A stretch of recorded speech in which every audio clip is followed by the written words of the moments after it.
Whoa, it's Wulzy. Welcome back to the Geometry Dash building series. That's right, I'm starting another one today. I posted a picture on Instagram a few weeks ago and someone gave me the little idea to make a Toxin Lab level. And I kind of want to do that as a series. So I'm going to hop into Toxin Lab 2 by Xaro real quick because this is my favorite in this series and one of my favorite demons from back in the day. So we have like a little build up right here with a ship section, and then there's a slight pause with this little jewel thing before the drop, which you drop into like so. And it goes crazy. It's one of my favorite 1.9 levels. This was just so cool at the time, and it still is really when you look at it. I believe since I've played it, there's been like an extension at the end. I want to check that out before I go in to make my own. You see, the gameplay style is kind of ridiculous. I'm probably gonna make like a medium hard demon. What just happened? Oh, it's my G502. Yeah, I forgot that my mouse is completely broken. It keeps on letting go of a hold input that I'm making. You gotta hold that blue? No, that is such a weird transition.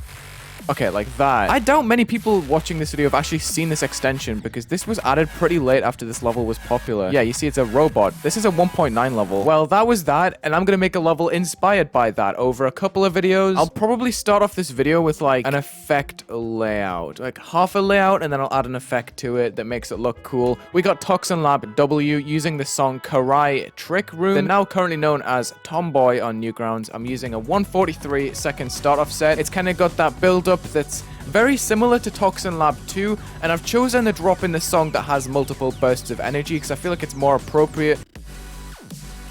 Like, that's just so cool sounding, right? It's got on and off periods in the song that I want to use to my advantage. Hit the subscribe button if you enjoyed this video, and without further ado, let's just run it. Okay, I'm gonna make an instant teleport upwards right from the very beginning. I'm kind of mimicking the beginning ship at the start of Toxin Lab 2. I gotta make a bunch of floaty gameplay in the beginning with lots of momentum to it. I have no idea how this is gonna play in normal mode, but I'm just trying to capture the intensity of the song the best that I can.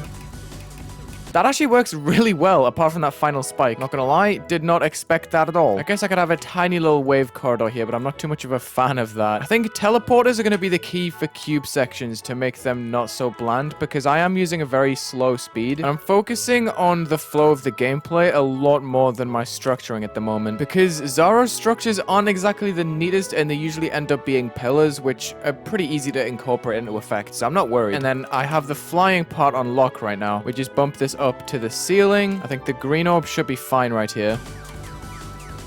What is my mouse doing? It just double-clicked on the UFO! Stop it! I wanted this to be a mess, but it's just ended up being quite casual, which is not exactly the goal of the video, but I'll take it. I wonder if I can propel myself through a little gap like this in the ceiling. I mean, I guess. I can't do the ship when my mouse does not comply. Oh, it dropped a little bit. Oh, it's going again. And I wonder if I can do the dual ball thing. That would be so epic if I could pull it off. If I just have two slopes like that, a block here, a dual portal, I guess, here. And then we have that same input that's crushed against the ground. Why not, dude? And do we just go straight into a wave? I don't know. This is such a strange transition. I don't know how to play it. Wow. Something I'm going to do is remove that block from the top of this little crevice, because it's preventing you from flying up, which is what you need to do ever so slightly to get through there. Okay, now it's time for the crazy part of the song, and I'm not too sure how to set this out yet. I don't want to make it too much of a difficulty spike. Obviously, I want to make it intense, but I'm not going to sacrifice my level's, like, quality just for that. I got to remember that I want to have, like, big pillar structures, so I can't just use little boxes all the time. I guess I'll just set out some bricks here. That works, surprisingly. I didn't think that was going to be a thing because you have to hold and release, but I'm planning stuff. I want to make it so you jump out of a cube into a wave and then back to where we were. Because this is so off-center, I need like some sort of buffer to get back into the spot in the middle, which is desired for a starting point and a drop at least. I'm really not too familiar with making drop gameplay for anything because I never make levels with like big songs. I guess I can convert to like the slidey block gameplay using these D objects. I guess this can slide into a ball. I want to see how that momentum works as well. That is beautiful. Oh, I'm going on demon time. Right as we're going through, I want to lift this block. So you have to go up there, but by the time you're actually in there, the jump gets moved so that this kind of curve is actually possible and you can survive this. Oh boy, this is about to get real nasty once I have this wave transition where you gotta hold out of the wave, become the mini, and shoot upwards. And from zero, is it consistent? We're about to find out. I still love the pre-drop of this for some reason. Like, just the mix of game modes and the way it all flows nicely together. The ship part also isn't that bad. It's got some decent ideas and momentum. And then this part is like a burst of energy for sure. I can't wait to put the background in this video. It's going to be so awesome. This is sick. I actually really like this layout. And I can have a jump down here. Okay, perfect. Okay, that's almost good. I'm going to test a little thing in the wave. We have some dobjects over there. Now we're going to set out some hobjects over here. So hopefully you can hit this green and flip your gravity. It works, but is it consistent? Not sure. Is it a difficulty spike? Not sure. It should just reveal itself as I play it more. I like that because it's a creative way to flow the next part. Because with this, I got a nice and consistent transition into the ship part, which I'm hopefully going to make with a bunch of teleportals, which is not very common, but it could be quite effective. Maybe I could have a black orb here. This is actually working really well. I've managed to have a copy-pasted little portal pattern over here. It flows so nicely, and I can probably have a large size portal just on the end of this, just slightly out the way so you can tell both of the portals are there. Thinking about the exit to the ship now into a UFO and maybe even a ship portal with a slightly scaled up pink orb, something like that. Nice, dude. All I do is just play the layout and say, nice, dude, but it just works. Slightly slower robot part that's just aiming to build a little bit of height away from the ground because it's very close. Gonna use an invisible UFO portal to my advantage to raise even more height because if you look at the borders, it's raising it by another block. Aha, we can have a double black orb kind of thing where you've got the black orb into the spider, then the black orb into the robot to stop you from hitting this spike. I'm gonna use a dash orb because I never do this for some reason, and that's going to lead us into the next part, which we will finish in the next episode, because I want to make a background right now. I'm going to check all of these boundaries. I think most of them are in the middle, if not slightly off screen, which isn't a problem. You know, the ball portal's only 8 blocks tall as opposed to the regular 10 block tall game modes. You see, all of these, apart from like the parts where I'm raising the height, are within this 10 block range. I could actually move the ball portal up like that and give it a trigger 3. 0 seconds, 3 blocks down on the y-axis. This is still going to play the same, but the ball boundaries are going to be slightly raised. Yeah, it doesn't make a difference at all. Okay, so no matter whether the boundary is 8 blocks tall or 10 blocks tall now, the center is always going to be right where my cursor is, which is awesome because I can make a really consistent background now that doesn't have to move up and down. Let me start off with glow pieces. I'm going to put them on black blending, and I'm abolishing scale hack on this channel because I'm way too reliant on it, so I'm going to be using just the scale 2 glow pieces on a new group 4.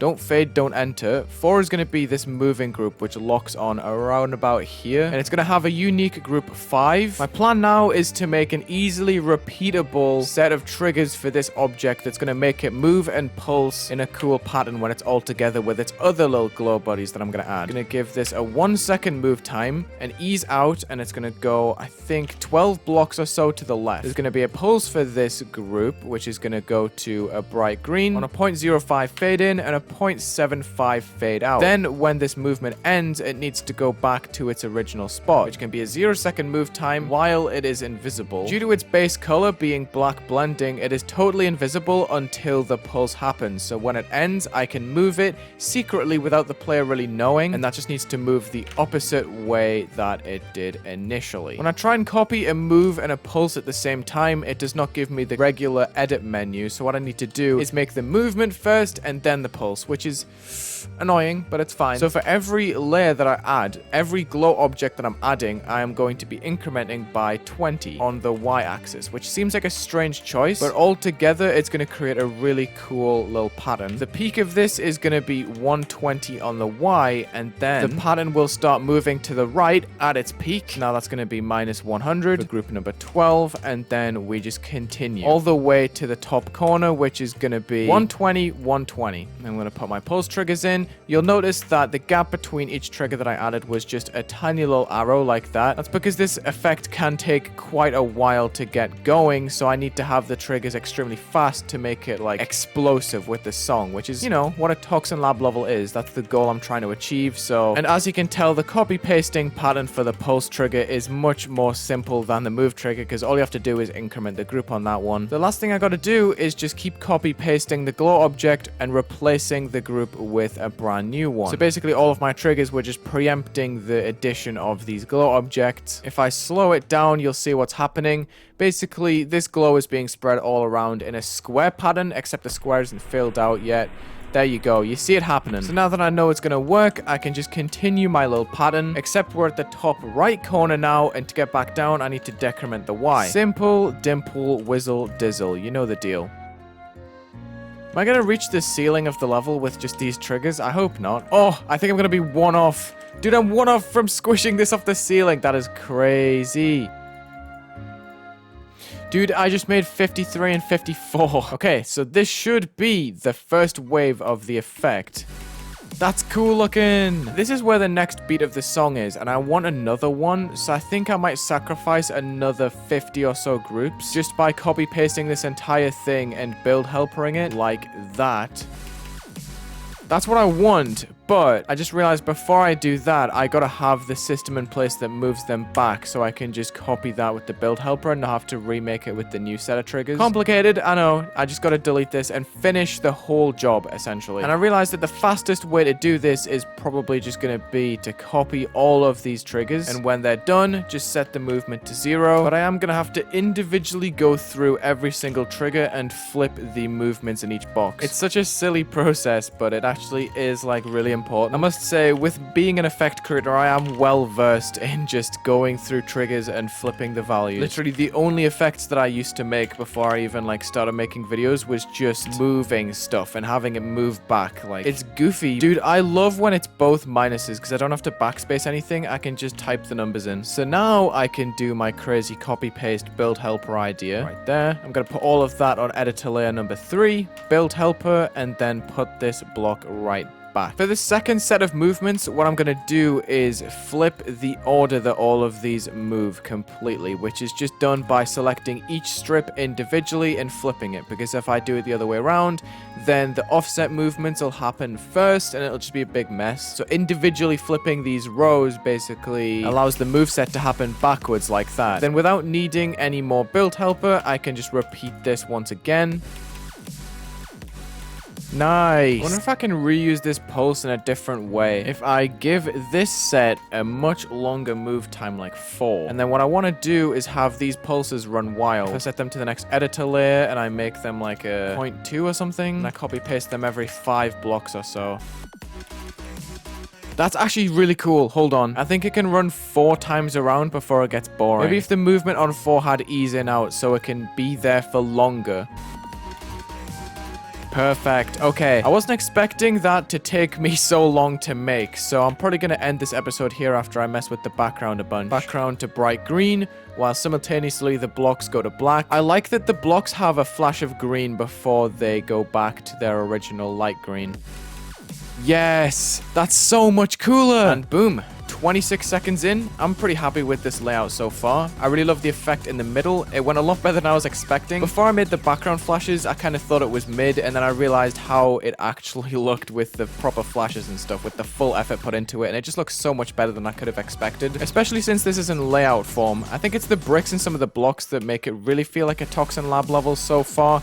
The song choice isn't 100% amazing for the Toxin Lab series because, you know, it's not the classic Xaro wub wubs, but I think this is still a pretty decent job so far with such little building time in it as well. So next episode, I hope to finish off the layout and make another effect for the next part at least. But this is looking kind of crazy, and we're already kind of on like crazy group numbers. So yeah, we'll see how that goes. Some optimization might be needed, but thank you for watching this episode of the Toxin Lab building series. Check the links in the description, leave a like and subscribe, and have a good day.